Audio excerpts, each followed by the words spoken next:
Hello everyone, Teacher here. Welcome back to another video from Warhammer 40k Tacticus. Today I want to talk about Guild War, specifically some of the teams that are popular and how to perhaps counter those teams. So if you're ready, let's take a closer look.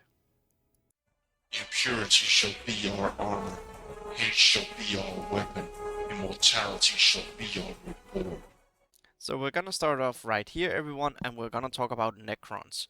Necrons is a really good defensive squad, so if you are still very new or you're considering starting this game up, your Necrons that you're going to be able to get, they will be amazing.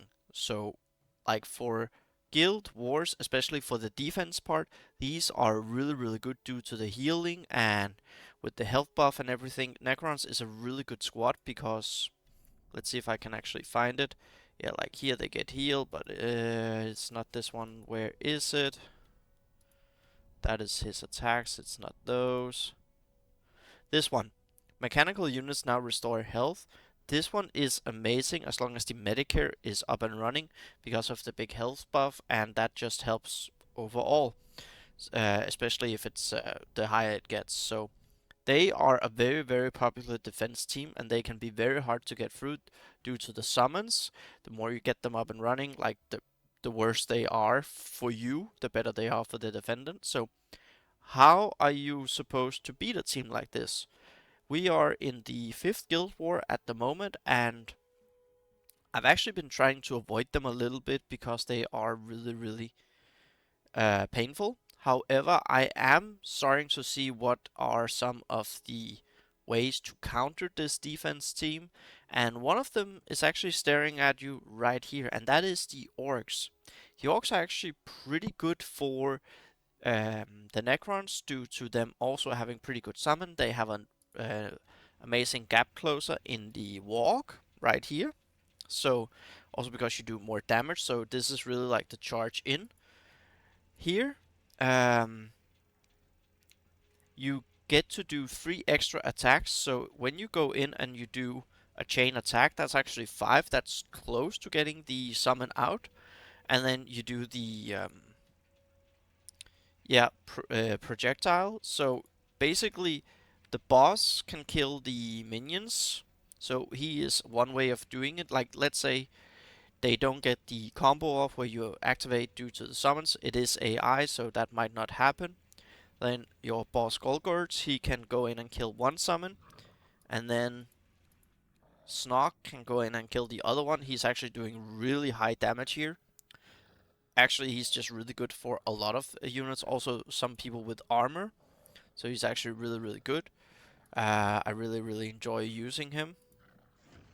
So he does overall just a lot of damage. This one, the summons, it's okay, but it's not really what it is. So, and the fun thing is they get taunted, so there's a nice mechanic there, so you can keep him safe. And also here, you summon a Grot that can actually attack. So this Squig Hound is actually really fun because you do a high amount of damage, but you also get a summon out, and that means the next turn AI will always target summon first, or depending on certain situations, maybe not, but other than that, they just basically go for the summons. So here, again, you have a nice attack here. You have free hit, and then you get 2 hits with the Squig Hound, so that's really good. So he's also a nice way to get a kill. Also, this guy is a nice way to get through the armor. I know some units they have where you get them down to 1 HP and then basically you have to go through them again, I believe. Um, yeah, this Resilient here, like he is a great way to get through anyone with Resilience. So that's not just in Guild War, but that's overall. He is really good for going through anyone with Resilient because of the Squig Hound. So yeah, that's a really good way. And overall here you also have 4 attacks here. You have a summon. You gain additional armor, so that's also really nice. Here, you can shred armor over time. This close one is actually also really nice. And that's a 4 hit. And also you have multiple hits. So they have multiple hits everywhere. So they are really, really nice way of going about it. And another squad, especially with the artillery and health buff going against you, like this was something here. Bellator is also a good counter here, so you can kind of do like a mixed match with different stuff. Now, another thing is different squads that you feel like, okay, how am I gonna beat them? If you have access to Rodbone, he's actually really, really nice. I just got him recently, so I have now both for defense but also for offense. I have a really nice team with Rodbone and then Rask. Rask again is someone who has multiple attacks, so he's also really good. This is really nice. Like Necrons are the surprise MVP, but Rask is actually really good for hitting those. So yeah, make definitely he's really amazing. Actually, let's just do that to get him a little bit up and running. Here we go. Get some equips on him just so he can um, be better because he's actually really nice. But Rask combined with Rodbone, combined with the Black Legion trio or anyone else, but especially these two right here, like that is working so well. I just won a 14k versus a 15k. I had the 14 and attacked into someone with double AA. So yeah, and I attacked into someone who had Eldron, Harken, and other stuff. And basically, Rothbone, both the fact that I can heal and outlasted, but also the fact that he resurrected 3 times, gave me the win in one go, so I didn't have to waste other squads. Now, other squads that are pretty okay, because most of us might use our arena, um, Varro and others who have the psychic damage are actually really good also for going through something like the Black Legion because you get through the armor. Because hits dealing psychic damage or direct damage are excluded, so you get through anyone with Terminator armor. Um, so that's also a really nice way. I think Space Wolves are also pretty good based on just what I'm sensing due to them. Well, they have psychic, so but you also have some power and you have some pretty nice one here. Again, summons really popular. He hurts the summons. You cover in ice, and they take more damage from crit, and yeah, it ends movement, so you can kind of like slow people down a little bit. So there's some really good squads. Now, if you have Roswitha available, I believe she's a pretty good one for yeah, Psychers, so if you want to go against them, there's a lot of different things. As you can see, I'm just working on some different squads. Right now, I'm working on getting my orcs to silver 1. Uh, Anuhet, I'm working on unlocking him. I need 20 more shards, so that should be at most a week. So after I have the orcs on at silver 1, I'm gonna go back into my Black Legion. Also, just because I like using Black Legion to farm the common badges in salvage.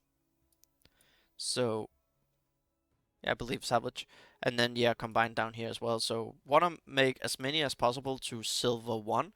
I feel based especially for a level 1 guild or guild participating in level 1 battles. Get your squads to silver 1. Make sure you level up the abilities, as you can see I've done here. Because it does help you with power and it also helps you with your overall levels. So yeah, that's it's pretty interesting, and I really like the whole concept of where you are placing different squads. But Necrons especially are the surprise, and then of course there's a bunch of different ones. One important thing for the guild battles: if you are against someone with summons and you feel you might not be able to clear the entire field, make sure you clear the actual units. If it's only summons that is alive when the battle ends, you will actually defeat the defender. So if you can see, okay, do I go for the summon or do I go for the actual unit and maybe 50-50 it with a crit? Go for the unit, I would say, because you don't know if they crit back at you or if you can see that damage is gonna be close to you dying. Imagine if you kill the actual unit and they only have 1 or 2 summons left, then when the battle ends, yes, you will have lost, but you are actually winning because you have eliminated all the defender units. So make sure you do that. Also, summons are really, really good. Aldari is also really nice due to many different things. I really like you can get Magon Ra in the actual Guild Wars shop.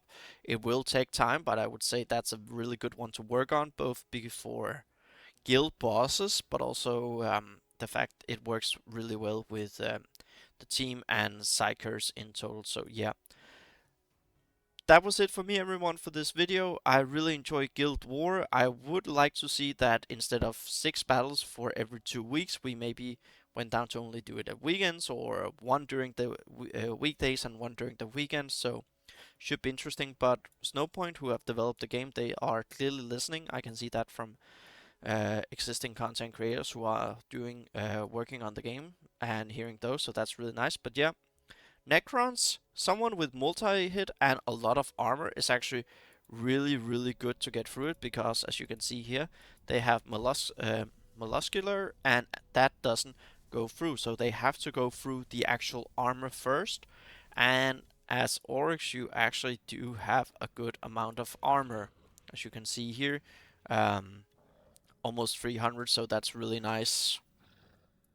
And yeah, really good. So if you have orcs, if you've been lucky with those, and remember you can get this one from buying over here with the chest for 10 shards over here for 25k. Do the refresh for ads. It's a good way to spend surplus gold. So, and then at the end you will unlock an epic, and for me that would mean I have a full epic. I have a full faction unlocked, which would be really nice. So yeah, I'm slowly doing that while spending gear upgrading my units. So yeah, orcs can counter Necrons, or anything with multi-hit is the way to go through Necrons. So drop a comment down below, and I'll see you all next video.